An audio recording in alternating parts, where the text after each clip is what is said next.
Като видят, че ще сменям водата и настава смут. Радост къщи, баня. Ще има баня на първа линия. Голяма радост, голямо нещо.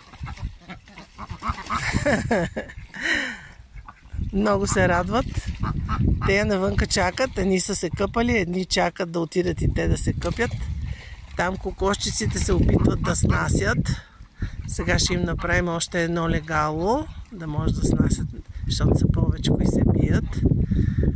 Малкото е там, тук им е царството. Цяло, близо 2 декара щастливи кокошки. Тук сме насадили бодлива краставица, отдолу сме я покрили, защото много им харесаха листата и започнаха да я ядат. Стана. Вече откъснахме няколко. Ето. Тази е без бодли. Купих си от една жена по интернет. А другата е жълта. По-късно става жълта. Тя е с бодли обаче. Но започвате първа да дава плодчета. Ето по 2. Обича така.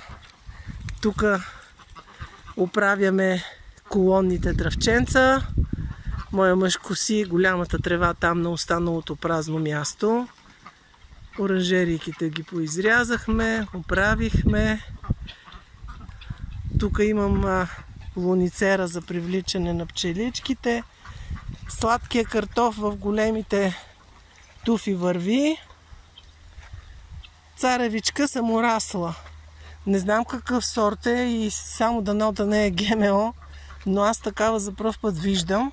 Отдолу догоре дава по 7-8 на кулен, на стрък. Ето ги. По няколко, най-малкия случай 4-5.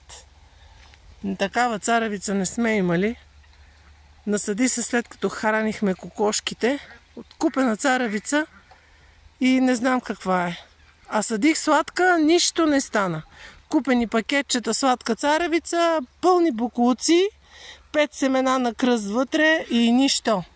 Домата тепърва ще има, защото ако има хубаво време, трябва да го изколтуча хубаво, защото много култуци е напускал. Трябва да ги махам, но има ли хубаво време, ще има и домати. Аз не съм ги пипала, ето.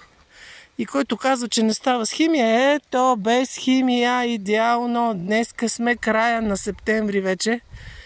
Това е бамята. Тая година не сме много доволни. Пътълчана много добре, но бамята е много слабо. Не знам каква беше тая червена бамя. Купили сме червена бамя семе и беше скъпо. Не ни харесва. Зеленцето, слава Богу, върви. То ми е доволно. От това, че го поливам честичко. Праза и той. Тая лехичка е много добре. Боровинчиците, цветенцата. Общо взето, есента е благодатна.